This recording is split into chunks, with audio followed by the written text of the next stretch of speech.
نہ میں وہابی نہ میں بابی، میں ہوں مسلم علمی کتاب. پھر طلاق. اس طرح وہ بھائی مختلف کہا لعنت ہے جی ایسے بھائی کے اوپر، بیوی گئی اس کی 3 بار تو بول چکے ہیں، بار بار بولیں، کتنی بار بولیں گے؟ یہ تو اہل حدیث کے نزدیک بھی طلاق ہو چکی ہے، کیونکہ یہ تینوں الگ الگ مجالس میں ہو چکی ہے. تو یہ جو طلاق والا معاملہ ہے نا، انتہائی ناپسندیدہ چیز ہے. ابو داؤد میں حدیث ہے اللہ کو حلال چیزوں میں سب سے ناپسندیدہ طلاق ہے، اس لیے کہ یہ پورے کا پورا اسلامی معاشرہ میاں بیوی کے بانڈ کے اوپر چل رہا ہے. طلاق کے بعد بچوں کا کیا بنے گا؟ معاشرے کے لیے ناسور ہوں گے. یہاں تو ستیلی مائیں بچوں کا مینٹل ماڈل بدل دیتی ہیں، اور جہاں طلاق ہو جائے وہاں آپ کیا ایکسپیکٹ کریں گے؟ یہ کیا ہوگا؟ اس وجہ سے اسلام نے تو اسے ناپسند کیا. سب سے بڑی چیز جس میں طلاق ہو سکتی تھی وہ بے حیائی ہے. تو سورہ نساء میں آیا کہ اگر عورت بے حیائی کرے تو اسے اپنے بستر سے الگ کرو، پھر بھی نہ باز آئے تو اسے مارو. لیکن مارنا اتنا نہیں ہے کہ اس کا کوئی حلیہ بگاڑ دینا، چہرے پہ نہیں مارنا، یعنی جس طرح چھوٹے بچے کو ڈانٹ ڈپٹ کی جاتی ہے. اللہ تعالیٰ کہتا ہے کہ ڈائریکٹ طلاق دے دو، ایسی تیسی ایسی زنانی دی، تو آخری درجے تک اوائڈ کیا جاتا ہے.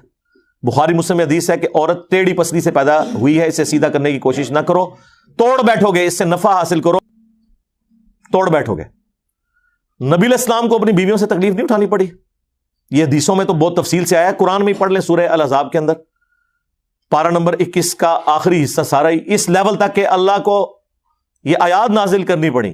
اے نبی اپنی بیویوں سے فرماؤ کہ اگر تم دنیا کا مال اور دنیا کی عیش چاہتی ہو تو آؤ میں تمہیں دے کے تو طلاق دے دیتا ہوں، اور اگر تم اللہ، اس کا رسول اور آخرت کا گھر چاہتی ہو تو اسی مفلسی کی حالت میں میرے نبی کے ساتھ فقر کی حالت میں گزارا کرو.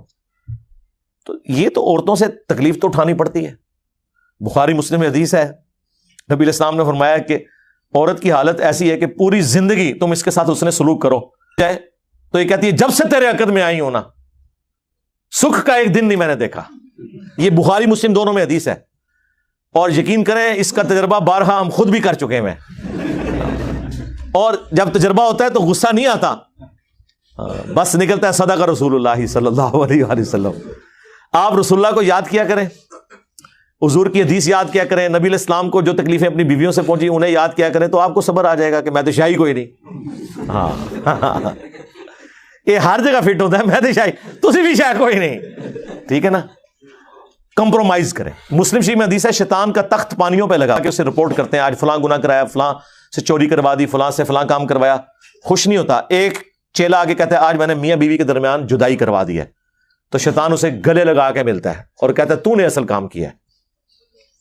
جس نبی کی یہ تعلیمات ہوں اس کے ماننے والے روٹی صحیح نہ پکنے پر، سالن میں نمک کم ہونے کے اوپر غصہ کھا کے طلاق دیں، تو لعنت ہے پھر ایسے لوگوں کے اوپر جو اپنے نبی کی تعلیمات کو پش دکھائے بیٹھے ہیں. یہ تو نبی علیہ السلام نے تو باقاعدہ تلقین کی. بخاری مسلم میں حدیث ہے میں اپنے بعد سب سے بڑی آزمائش مردوں کے لیے عورتیں چھوڑ کے جا رہا ہوں. یہ اسپیسیفکلی میاں بیوی کے ریلیشن شپ کے اعتبار سے تھا.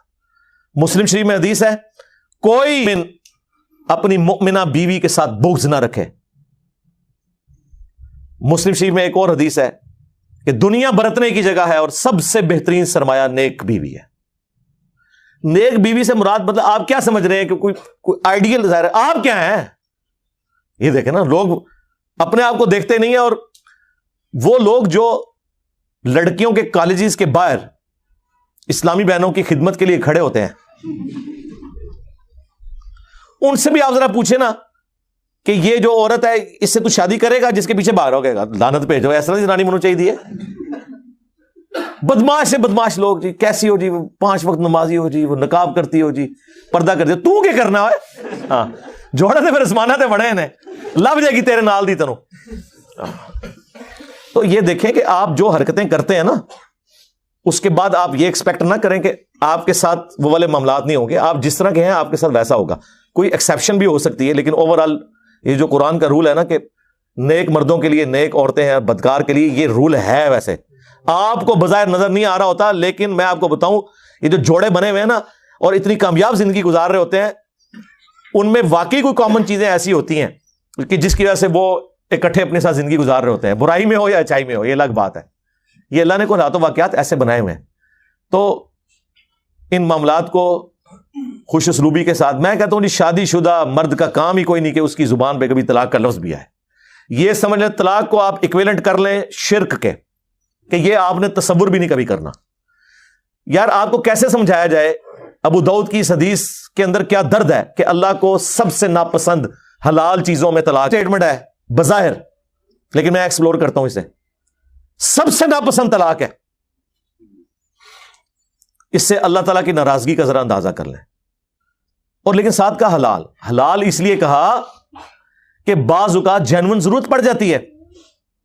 کوئی مرد ایسا ہے جس کے ساتھ کوئی میڈیکل ایشو ایسا ہو گیا ہے اور دھوکے سے شادی کروا دی ہے، اور مرد ہے ہی نہیں تھا، تو ظاہر اب طلاق والا معاملہ ہوگا. کوئی مرد اتنا فنیٹک ہے کہ اپنی عورت کو وہ اذیتیں دیتا ہے، تو اب اسے اپنی جان بخشی کے لیے یا تو جان بچا لے یا اپنا گھر بچا لے، مجبوراً طلاق لینی پڑتی ہے. حلال اسے اس لیے رکھا گیا ایز اے لاسٹ ریزارٹ، بعض اوقات طلاق کی ضرورت پڑ جاتی ہے، ورنہ تو عورتیں غلام ہوتی مردوں کی. اگر طلاق دینا جائز نہ ہوتا، یا طلاق لینا یا خلا لینا جائز نہ ہوتا، یہ تو غلام بنا کے رکھتے ہوئے جس کے ہاتھ بھی آ گئی تو اب جس طرح جانور پالا ہوا ہے زنجیر کے ساتھ وہ اس کی غلام ہی رہے گی. تو یہ اللہ نے اجازت دی. اس سے مراد یہ نہیں ہے کہ جو ناجائز طلاقیں دی جا رہی ہیں وہ اللہ تعالیٰ نے ان کو حلال قرار دیا ہوا ہے، نہیں. جامعہ ترمذی میں حدیث ہے، جس عورت نے بغیر وجہ کے طلاق لی جنت کی خوشبو بھی نہیں پائی. بھی کر لیں. ہاں یہ نہ سمجھے کہ یہ عورت کے لیے ہے. یہ نہیں ہے کہ قرآن میں جتنے مردوں کے لیے سیکھے ہیں تو عورتیں مبرہ ہیں اس سے. ایک ورسٹ کیس کو ڈسکس کیا جاتا ہے اور باقی چیزیں انڈرسٹوڈ ہوتی ہیں. مرد و عورت کا ریلیشن شپ بھی بہت غیر معمولی ہے. جامعہ ترمذی میں حدیث ہے، تم نے کوئی بھی محبت کرنے والے دو میاں بیوی سے بڑھ کے نہیں دیکھے ہوں. عقیدہ رشتہ اللہ تعالیٰ نے رکھ دیا. قرآن میں اللہ نے فرمایا سکون رکھا ہے میاں بیوی میں ایک دوسرے کے لیے. پھر اللہ تعالیٰ نے فرمایا ایک دوسرے کا لباس ہے. یہ جو ڈراموں میں یہ جو مرد و عورت آپ کو دکھائے جا رہے ہیں نا، یہ ڈرامے ہی لگائے ہوئے ہیں. ڈرامے میں ہی ہیں اور کیا ہے، ریئل میں تو نہیں ہے یہ سارا معاملہ اس طریقے سے جو وہ آپ کو جس طرح ایک عجیب و غریب قسم کے جہان میں داخل کر دیتے ہیں. یہ ایک بڑا متبرک رشتہ ہے جس کو اللہ تعالیٰ نے اپنے انبیاء کرام کی سنت ٹھہرایا، اور پوری آئلی زندگی سورۃ البقرہ میں اللہ نے ڈسکس کی ہے کس لیول پہ جا کے، صرف یہ بتانے کے لیے کہ اللہ کے نزدیک یہ کتنی اہمیت کی چیز ہے. اس لیے کامیاب مرد وہ ہیں جو رن مرید ہو. ہاں، اور غصہ آئے تو نہ نکالیں، خود نکل جائیں. یار مولا علی اور سیدہ فاطمہ کی جب لڑائی ہوئی ہے، بخاری مسلم میں آیا ہے، تو حضرت علی گھر سے نکل گئے. یہ ہے تربیت. ظاہر مولا علی کی پرورش نبی علیہ السلام نے کی تھی. تو جب کبھی بیوی پہ غصہ آئے تو یہ جو کتنے ظالم قسم کے مرد اور ساسیں ہیں وہ عورتوں کو پورا پورا دن گلی میں باہر کھڑا رکھتے ہیں. آج کے زمانے میں بھی ایسے لوگ کر رہے ہیں. جبکہ حضرت علی علیہ السلام کا اختلاف ہوا ہے، یہ چھوڑ دیں غلطی فاطمہ کی تھی یا علی کی، تو سیکنڈری چیز ہے. حضرت علی ڈومیننٹ ہونے کے باوجود شیر خدا، تو آڈے ورگا کوئی بزدل مرد نہیں، شیر خدا ہو کے گھر سے باہر نکل گئے. کیوں؟ اس کی وجہ یہی ہے کہ اس رشتے کو آپ نے اسی طریقے سے نبھانا ہے. وہ جو بخاری مسلم میں حدیث ہے، نبی علیہ السلام اپنی بیویوں سے 1 مہینے کے لیے ناراض ہو گئے تھے اور گھر کی چھت پہ شفٹ ہو گئے تھے. ایلا کیا تھا آپ نے لیٹا کہ یہ تم لوگ یہ کر رہی ہو. پھر حضور کے پاس آئے اور کہتے ہیں میں نے کوشش کی کہ بھئی حضور کو ہنسانے کی کوشش کروں، اور جب میں چھت پہ چڑھا تو ایک کونے میں چھوٹا سا مشکیزہ لٹکا ہوا ہے، ایک چٹائی پہ حضور لیٹے ہوئے ہیں، اوپر بھی چادر کوئی نہیں، صرف تہمت باندھی ہوئی ہے. آپ اٹھے ہیں، جسم پہ چٹائی کے نشان. حضرت عمر نے رونا شروع کر دیا، یا رسول اللہ کیسروں کس طرح دنیا کے مزے لوٹ رہے ہیں اور آپ اللہ کے پیغمبر ہو کے یہ آپ کی حالت ہے. آپ نے فرمایا لگتا ہے عمر ابھی بھی دنیا کی حقیقت تم پہ نہیں کھلی. کیا تم اس پہ راضی نہیں ہو کہ کیسروں کس طرح دنیا کے مزے لوٹیں اور ہم آخرت کی سعادت.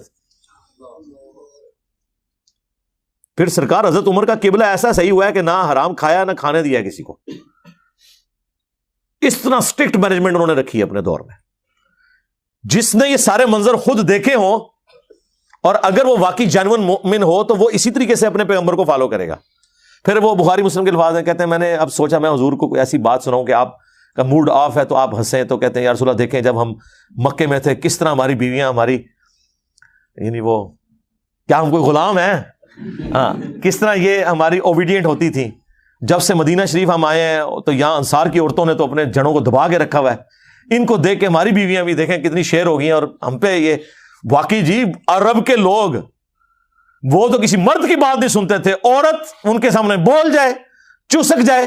ہوں بھی تسی دیکھ لو عربی نے کس طریقے سے اپنی عورتوں کو رکھا ہوا ہے انہوں نے، وہ ان کے اندر ایک مزاج ہے، یہ کوئی ان کے لیے تعریفی جملے نہیں ہیں، یہ ان کی عادت بتا رہا ہوں۔ لیکن اسلام نے کیسا انہیں مغلوب کیا کہ وہ اسلام کی وجہ سے پھر بیویوں کی ساری چیزوں کو ٹالریٹ کرتے تھے۔ تو کہتے ہیں جب میں نے یہ بات کی نا کہ یہ دیکھو ان کو دیکھے دیکھے ہماری عورتیں بھی شیر ہو گئی ہیں، تو حضور علیہ السلام مسکرائے، کہتے ہیں مجھے تھوڑا حوصلہ ہوا، پھر میں نے گپ شپ کرنی شروع کی اور یہ اس طریقے سے پھر خیر آیات بھی نازل ہوئی۔ 1 مہینے کے بعد نبی علیہ السلام نے جو ہے وہ آفر دی، یہ آیات نازل ہوئی سورہ احزاب کی، حضرت عائشہ، حفصہ، باقیوں کو، کہ دیکھو اللہ نے مجھے اجازت دے دی ہے، چاہے تو تم میرے عقد میں رہو اسی فقر کی زندگی میں، اور اگر دنیا کا مال چاہتی ہو تو ٹھیک ہے میں تمہیں طلاق دے دیتا ہوں۔ تو سب نے کہا کہ ہم اللہ، اس کا رسول اور آخرت کا گھر چاہتی ہیں، ہم نبی علیہ السلام کے ساتھ کس طرح گزارا کریں گے۔ تو یہ نبی علیہ السلام کی جو اپنی آئلی زندگی ہے نا، یہ جب پتہ ہی نہیں ہوگی تو کس طرح عورتیں اوبیڈینٹ ہوں گی اور کس طرح مرد اپنے عورتوں کے ساتھ حسن اخلاق سے پیش آئیں گے۔ آپ کو تو یہ دکھایا گیا غصہ نکالنا ہے، بہادری یہ ہے کہ آپ اپنا غصہ کنٹرول کریں۔ نہ میں وہابی نہ میں بابی، میں ہوں مسلم علمی کتاب۔